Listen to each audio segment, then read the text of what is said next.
স্বর্গীয় রাধাকান্ত বাবু আমার পিতৃদেব, যার ভাবনা আদর্শ আমাদেরকে এত দূর এগিয়ে নিয়ে এসেছে। তিনি যখন মারা যাবেন, আমি তখন হেড়ে হাই স্কুলে ফুটবল খেলছি। সেই সময় তিনি আমাকে গিয়ে বকাবকি করছেন, আজকে স্কুল করণে কোথায় গিয়েছিলেন। তারপরে হঠাৎ আদর করে কাছে ডেকে নিয়ে বলছে, বাবা প্রতিষ্ঠানটাকে লক্ষ্য করে জীবনে তুমিও কিছু পাবে, 10টা ছেলেকেও কিছু দিতে পারবে, তোমার পর অনেক অজস্র অভিভাবক ভরসা করে থাকবে। জীবনে কয়েকটা কথা বলেছিলেন, কারোর উপকার করতে না পারো কারো করবে না, ক্ষতি করবে না, কাউকে ভালোবাসতে না পারো ভালোবেসো না, কিন্তু ঘৃণা কখনো করবে না। যখন কোনো কাজে 10 পা এগিয়ে গেছো, দরকার হলে 12 পা পিছিয়ে আসবে, তারপর সিদ্ধান্ত নেবে। সেদিন জানি না কেন আমার বুকটা কেঁপে উঠেছিল বাবার এই কথাগুলো শুনে। সেদিন তার যে চলে যাবেন বলে অনেক কিছু সিম্পটম আমাদের কাছে দেখা দিয়েছিল বাবা। তিনি সকালে গিয়ে বাড়িতে গেছেন, আমার বড় মেয়েকে নিয়ে কাঁধে নাচছে, ওকে পড়াবো, দাদু ভাইকে আদর করবো। তোমরা আমাকে বলছো, আমার কাকিমা বসে আছেন, তোমরা আমাকে বলছো আমার বুকের যন্ত্রণা, আমাকে কিচ্ছু মনে হয় না। হঠাৎ বাড়ি থেকে আমার মেয়েকে খেয়ে আদর করে ওকে দিয়ে বেরিয়ে এসছে।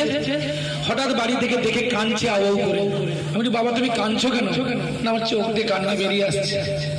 আমাদের প্রতিষ্ঠান যার গড়ার, যার সহযোগিতায় প্রতিষ্ঠান গড়ে উঠেছিল, হেডিয়া শ্রী গৌরাঙ্গ স্কুল প্লাস মন্দির, কার্তিক বাবুর সহায়তায়, সেদিনও দেখলাম মন্দিরে দাঁড়িয়ে কাঁদছে। আমি তখন খুব উপলব্ধি করেছিলাম যে নিশ্চয়ই কিছু একটা বিপদ সংকেত আসছে। আর সেই ঘটনাটা সেদিনই রাত্রি ঠিক 1টার সময় ঘটে গেল। আমি চিরতরে বাবাকে হারালাম।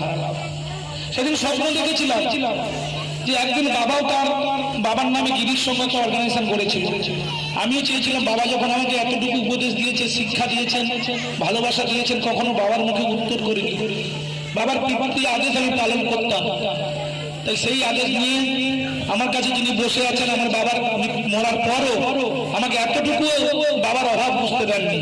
সবসময় থেকে আমাকে আশ্বাস জুগিয়েছেন কিভাবে প্রতিষ্ঠান করবে, কিভাবে প্রতিষ্ঠানে করবে, 10টা ছেলে কি করে চাকরি পাবে, কাজ পাবে, আজকে বেকারত্ব সমস্যা।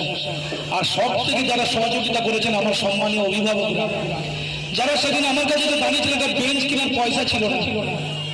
আমি সুপ্রকাশ জানা মাইতি সমিলের লালুদা সেদিন কার্ড নিয়ে এসে বলছিল, এই কার্ড নাও, বেঞ্চ তৈরি করো। সুপ্রকাশ বলছে, মানুষদা আমি কার্ড দিচ্ছি, তুমি বেঞ্চ তৈরি করো, স্কুল তৈরি করো, তোমার মতো করে ছেলেদের তৈরি করো।